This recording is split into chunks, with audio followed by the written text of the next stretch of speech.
नमस्कार दोस्तों, रॉकिंग वाणी में आपका स्वागत है। आज हम आपको एक ऐसी स्टोरी सुनाना शुरू कर रहे हैं जिसका नाम है कलयुगी सत्यम। हम आपका ज़्यादा टाइम खराब नहीं करेंगे, सीधा चलते हैं कहानी की तरफ। दिल्ली, दिलवालों का शहर। इंटरनेशनल एयरपोर्ट के पास थोड़ा सा बगल में एक कंपनी का ऑफिस, एयरलाइंस कंपनी का ऑफिस, जिसका नाम होता है एक्सलोरा एयरलाइंस। ऑफिस के अंदर चलते हैं तो वहाँ देखते हैं कि बहुत सारे लोग काम कर रहे होते हैं। उसके अंदर कुछ केबिन बने हुए होते हैं जहाँ पे लोग काम कर रहे होते हैं। तभी एक केबिन से एक लड़की बाहर आती है जो दिखने में बहुत खूबसूरत थी। उसकी आंखें बहुत सुंदर थी, चेहरा बहुत सुंदर था, घने लंबे बाल। उसने कोट पहना हुआ था, नीचे पैंट पहनी हुई थी और गले में कंपनी का आई कार्ड डाला हुआ था। उसने ताली बजा के सबको इकट्ठा किया। तभी दूसरे केबिन से एक औरत और बाहर निकली जो उम्र में करीब 40 साल के आसपास थी। वो भी वहाँ पे आ गई और सारे लोग वहाँ पे इकट्ठा हो गए। तब नेहा ने बोलना शुरू किया, मैं आप सब लोगों से ये बोलना चाहती हूँ कि पिछले 2 साल से जिस प्रोजेक्ट पे मैं काम कर रही थी, फाइनली आज वो प्रोजेक्ट पूरा हो गया है। इसमें बहुत बड़ी टीम ने मेरे साथ काम किया था, तो उसका जो आउटपुट है आज वो हमारे हाथ में है। 2 साल की मेहनत जो है वो ये 2 फाइलें हैं। नेहा 2 फाइलें मोटी मोटी होती हैं, उनको हाथ में लेती है और दिखाती है सब लोगों को कि ये जो फाइलें हैं यही 2 साल की मेहनत है। उन फाइलों पे लिखा होता है प्रोजेक्ट नेहा ए और प्रोजेक्ट नेहा बी। नेहा ने सब लोगों ने नेहा को बधाइयाँ दी और सब लोगों ने तालियां बजाई। उसके बाद वहाँ पे मिठाई आई और सब लोगों को खिलाई गई। नेहा उसके बाद ऑफिस में चली गई। थोड़ी देर बाद नेहा को सरला ऑफिसर ने अपने केबिन में बुलाया। नेहा उसके पास गई। Excuse me ma'am. गेट खोल के अंदर जाती है सरला। आओ नेहा। सामने कुछ तरफ इशारा करते हुए बैठने के लिए बोलती है। नेहा थैंक यू बोलते हुए बैठ जाती है। सरला कहती है कि नेहा, आप वास्तव में आपने वो काम किया है जो उम्मीद से बाहर था। माय गॉड, मानना पड़ेगा तुम्हें। नेहा कहती है थैंक यू।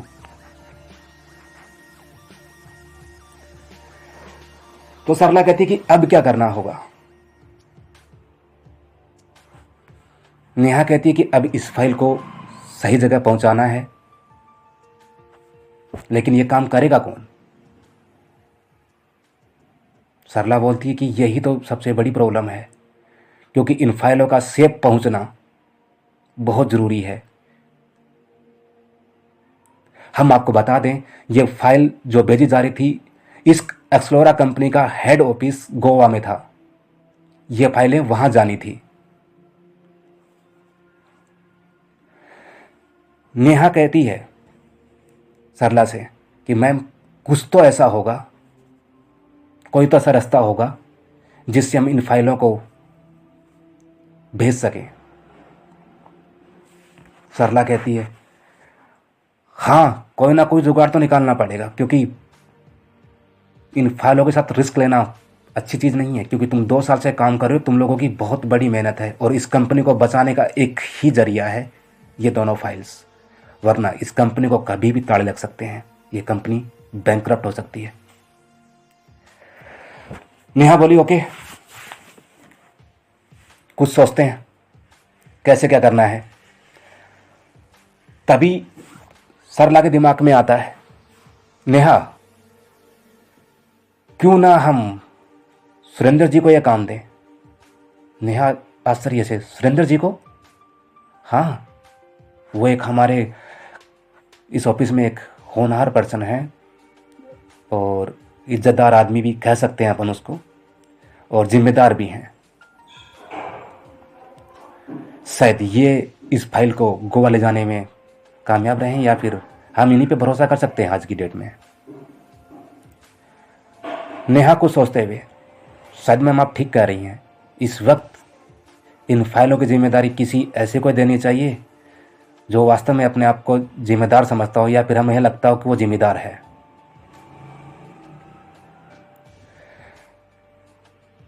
सरला कहती है तो फिर तुमको क्या लगता है, सुरेंद्र सही है इस काम के लिए? बोल हाँ। नेहा कहती है हाँ, ये इस काम के लिए बिल्कुल जिम्मेदार पर्सन है। दोनों वहां से उठती हैं और सुरेंद्र जी के केबिन में चली जाती हैं। सुरेंद्र जी सामने बैठे होते हैं, बोलते हैं कि आप दोनों मेरे केबिन में क्या काम आया? और फर्स्ट ऑफ ऑल नेहा, आपको बहुत बहुत मुबारक हो आपके इस प्रोजेक्ट के लिए। नेहा थैंक यू बोलती है, और फिर नेहा बोलती है कि सर, मैं आपके पास इसी प्रोजेक्ट के सिलसिले में आई हूँ। सुरेंद्र जी बोलते हैं बताइए, मैं आपकी क्या सहायता कर सकता हूँ? नेहा बोलती है कि सर, ये फाइल गोवा जानी है, भरोसा करना किसी पे मुश्किल हो रहा है। हमें लगा कि सर ये चांस हमें आपको देना चाहिए, क्योंकि सर आप एक जिम्मेदार पर्सन हैं और आप सारी चीज़ों को समझते हैं। सुरेंद्र जी कुछ देर तो सोचे, उसके बाद बोले कि ठीक है, मैं इनको फाइलों को कल ले जाता हूँ, आप मेरी टिकट करवा दीजिए गोवा के लिए।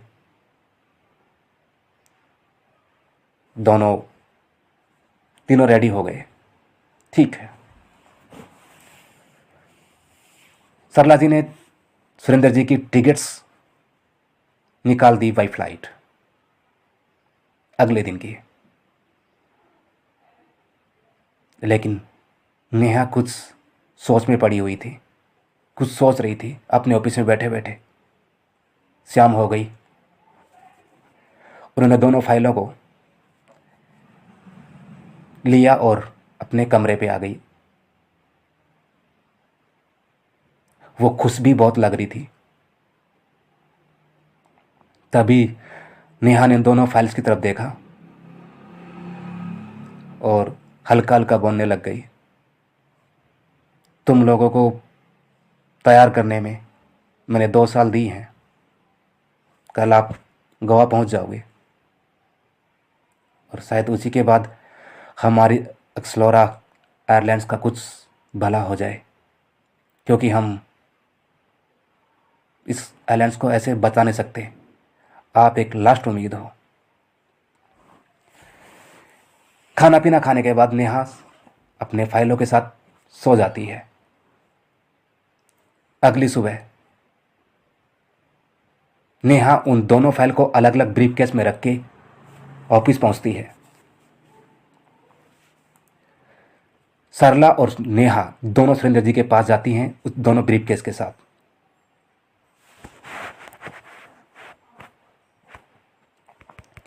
सुरेंद्र जी उनका वेट ही कर रहे थे। सरला और नेहा ब्रीफकेस लिए दोनों सामने खड़े सुरेंद्र जी के पास पहुंची और गुड मॉर्निंग कहा। सामने सुरेंद्र जी ने भी गुड मॉर्निंग कहा और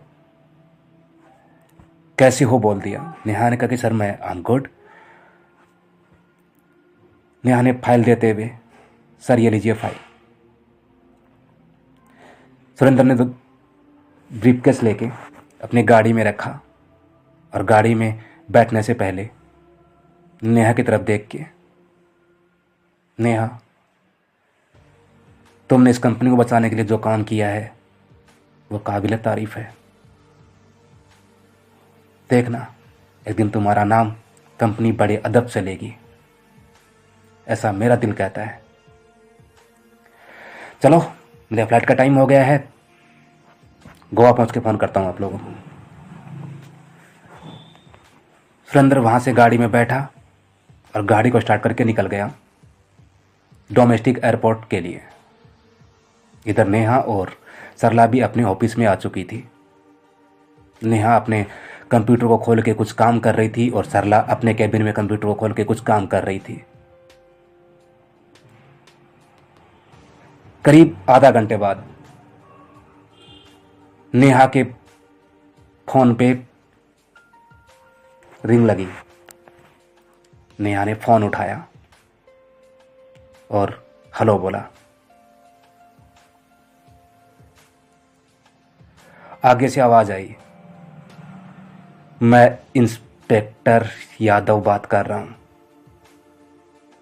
नेहा कुर्सी छोड़ के तुरंत खड़ी हो गई इंस्पेक्टर का नाम सुनते ही। इंस्पेक्टर बोलता चला गया और नेहा चुपचाप सुनती चली गई। नेहा को देख के ऐसा लग रहा था जैसे उसके पैरों जैसे जमीन खिसक गई हो। उसको समझ नहीं आ रहा था कि ये क्या सुन रही है। तभी अचानक नेहा केबिन से बाहर निकली और भागते हुए ऑफिस से बाहर आ गई। सरला भी उसको देखी और वो पीछे पीछे वो भी भागी। नेहा नेहा क्या हुआ, नेहा नेहा क्या हुआ। लेकिन नेहा बहुत स्पीड में भाग रही थी।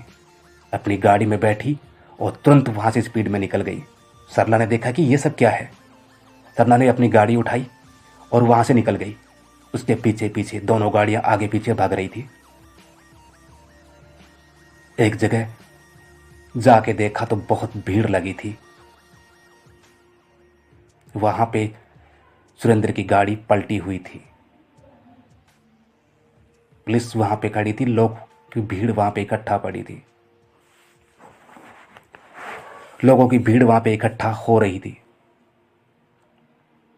नेहा की गाड़ी आके उस भीड़ से थोड़ा दूर रुकती है और नेहा उतर के आती है। उस भीड़ को चीरते हुए आगे तक आती है और देखती है कि सुरेंद्र जी की लाश रोड पे खून से लथपथ पड़ी है। नेहा का दिमाग चकरा जाता है। वो देख इंस्पेक्टर को बोलती है कि इस गाड़ी में 2 ब्रीफकेस थे, चेक किया है कि नहीं है। इंस्पेक्टर ने बोला कि मैम हमने चेक किया लेकिन कुछ नहीं मिला हमको। नेहा खुद गाड़ी में झांकती है लेकिन उसको ब्रीफकेस दिखाई नहीं देते हैं। तभी तक सरला की गाड़ी भी वहाँ पहुँच जाती है। सरला उतर के जब ये मंजर देखती है तो उसके पैरों नीचे से जमीन खिसक जाती है। नेहा बहुत गुस्से में आ जाती है। एक व्यक्ति का एक्सीडेंट होता है और उसकी गाड़ी से फाइलें गायब हैं, वो ब्रीफकेस गायब हैं और आप यहाँ पे खड़े होकर कर क्या रहे हैं, इंस्पेक्टर से बोलती है। इंस्पेक्टर बोलता है मैम हम लोग अभी आए हैं, जांच पड़ताल होगी, आपकी फाइल जल्दी आपको मिल जाएगी। नेहा ने इंस्पेक्टर की कॉलर पकड़ ली। ए इंस्पेक्टर सुन, ये मर गया है, मर जाने दो, कोई बात नहीं। वो फाइलें हमें सेफ वापिस चाहिए। सरला ने जब ये मंजर देखा तो नेहा को रिलैक्स करने के लिए बोला और उसको इंस्पेक्टर से अलग किया। नेहा थोड़ा सा माइंड को कूल करो, ठंडा करो। इंस्पेक्टर ने बोला मैम समझाइए इनको, बहुत ज़्यादा हाइपर हो रही है। नेहा को कुछ समझ नहीं आ रहा था। नेहा ने फिर बोला मुझे ये फाइलें चाहिए, चाहे कुछ भी करो। और ये बोल के अपनी गाड़ी में बैठ के वो निकल गई। सरला ने इंस्पेक्टर से पूछा कब हुआ ये हादसा। तो इंस्पेक्टर ने बताया कि अभी थोड़ी देर पहले जब हम आए तो इसकी लाश यहाँ पे पड़ी थी। सरला ने भी इंस्पेक्टर से वही सवाल किया। इस गाड़ी में दो ब्रीफकेस रखे हुए थे, क्या वो मिले आप लोगों को, चेक किया आपने? तो उसके सामने ही एक ऑफिसर ने उस गाड़ी में पीछे ताका जाके करी, बोले कि मैम इसमें कुछ नहीं है, अगर ऐसा कुछ है तो जल्द ही हम इस पूरे केस का पता करेंगे, तो जहाँ भी वो फाइलें होंगी मैम आपको साफ तरीके से सेफली आपके घर पहुँचा दी जाएंगी। डोंट वरी मैम, आप बेफिक्र होकर घर जाइए। सरला भी अपनी गाड़ी में बैठ के निकल जाती है। इंस्पेक्टर हवलदार से कहता है, एक बंदे की लाश यहाँ पड़ी है, ये बंदा मर चुका है, लेकिन ये दोनों सिर्फ और सिर्फ उस ब्रीफकेस के बारे में बात कर रही है, कोई फाइल के बारे में जिक्र हुआ है। ऐसी क्या था फाइल में खास जो एक मरे हुए इंसान से भी ऊपर का दर्जा देने की कोशिश हो रही थी उस फाइल को? उस फाइल में ऐसा था क्या? पता करना पड़ेगा। नेहा अपनी गाड़ी से जा रही थी, आंखें नम थी, आंसू गिर रहे थे। आगे क्या होगा जानने के लिए सुनते रहिए हमारी ये स्टोरी कलयुगी सत्यम, और जुड़े रहिए हमारे साथ रॉकिंग वाणी के ऊपर, और चैनल को सब्सक्राइब भी कीजिए। वीडियो अच्छी लगती है तो उसको लाइक कीजिए। जल्दी मिलेंगे अगले पार्ट के साथ। Good bye.